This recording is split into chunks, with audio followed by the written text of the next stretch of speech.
The food journal you're keeping for your IBS is making your symptoms worse, even if you've been meticulous, color coded, tracking every meal, every ingredient, every symptom for months. But the list of foods you can tolerate keeps getting shorter. You've eliminated gluten, dairy, onions, garlic, coffee, alcohol, and you're still running to the bathroom, still bloated, still afraid to eat anything you didn't personally prepare. I've worked with hundreds of women with chronic gut issues, and one pattern shows up more than almost anything else. The women who have been the most diligent about tracking food triggers are not better. Many of them are getting worse, and the food journal itself is part of why. There's a specific reason that happens, and it has nothing to do with how careful you've been or how clean your diet is. It has everything to do with what food fear does to your nervous system and what your nervous system does to your gut. I'm going to show you exactly why food trigger hunting backfires, what it's actually doing to your physiology every time you sit down to eat, and what has to change before your gut can start tolerating food again. The logic behind every elimination diet and food trigger protocol is straightforward. If certain foods are causing your symptoms, identify them, remove them, and your gut heals. This idea didn't come from nowhere. There is real science showing that some people with gut issues have genuine intolerances to gluten, FODMAPs, fibers. We know food affects the microbiome. We know that certain foods can provoke an immune response in a compromised gut. So everyone thought, track what you eat, find the pattern, eliminate the food problems. And GI doctors, dietitians, other practitioners, everyone handed women with IBS a food journal, and it felt logical, empowering, like you're doing something, you're gathering data. Here's the problem. The research on food sensitivities is real, but the conclusion most women draw from it, that the solution is to keep narrowing the list, is wrong.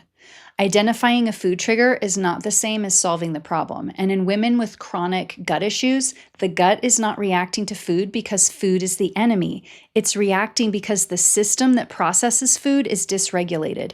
And the more you treat food as the threat, the more dysregulated that system becomes. Here's what no one tells you about eating with a dysregulated nervous system.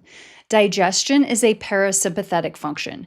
That means it runs on the rest and digest side of your nervous system, the calm side. For your gut to motility properly, absorb nutrients, move food through without urgency, your body needs to feel safe.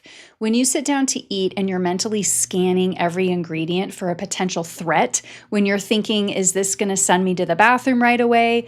Your body's not in rest and digest. It's in fight or flight.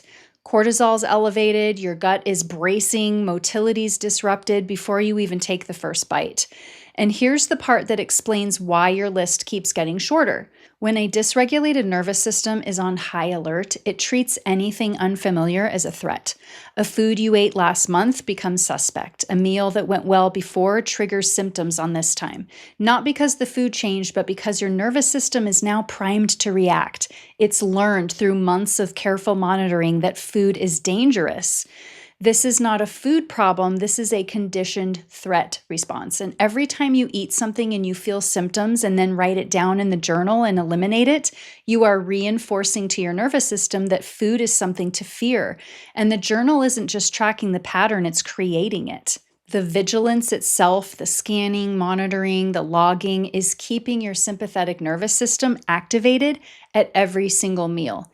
And a sympathetic nervous system at the dinner table means impaired digestion, heightened gut sensitivity, and a body that will react to almost anything you put in it. That's why the list keeps shrinking.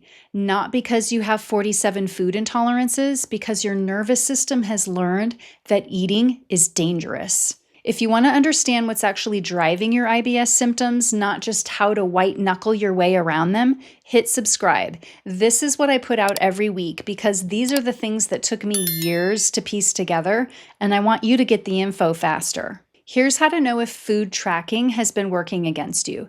Has your list of safe foods gotten smaller over time, not larger, despite how carefully you've been eating? Do you notice the same food causes symptoms some days but not others with no clear explanation for the difference? Have you ever eaten something you thought was bad without realizing it at a restaurant, at someone's house, and you felt completely fine, only to feel terrible eating the same thing at home when you are watching for a reaction?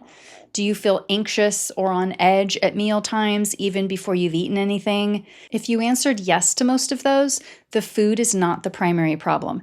Your nervous system's relationship to food is the problem.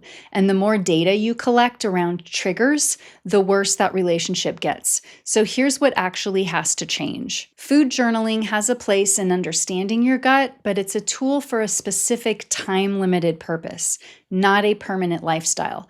When it becomes a daily ritual of surveillance and elimination, it stops being a healing tool and starts being a source of chronic nervous system activation.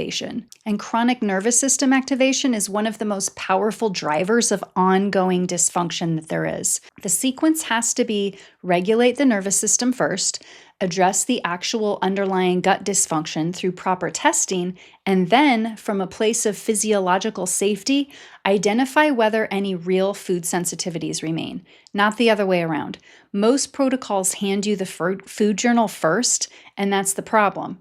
Because here's what I see when we do this in the right order. When women stop the constant food surveillance, when they stop eating in fight or flight, their tolerance often expands on its own. Foods that were triggers stop becoming triggering, not because those foods changed, but because the system processing them changed. And we still need to look at what's happening in the gut. Comprehensive stool tests tell us whether there's real inflammation, bacterial overgrowth, immune activation, or gut lining compromise that needs to be addressed.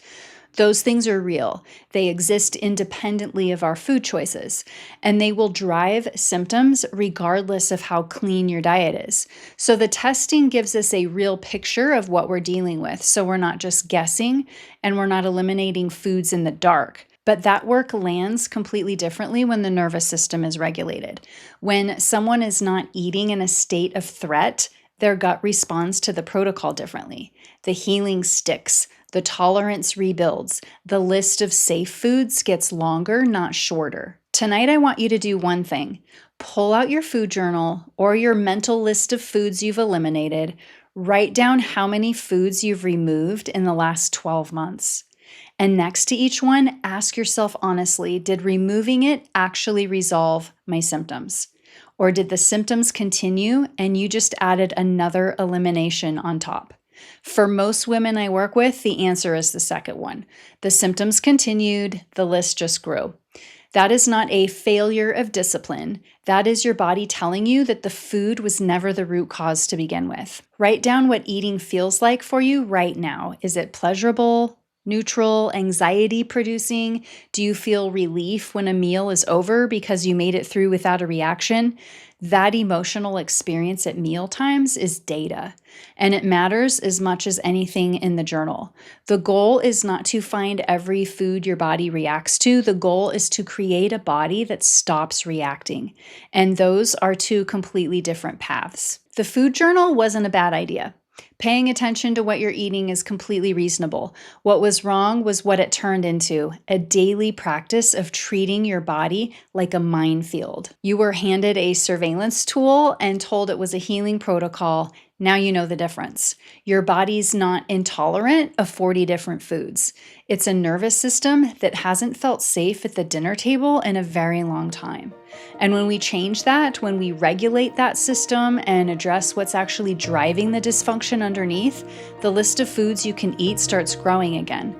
If this reframed how you've been thinking about your symptoms, go watch this video on what's actually driving gut inflammation that no elimination diet can fix. The link is right here.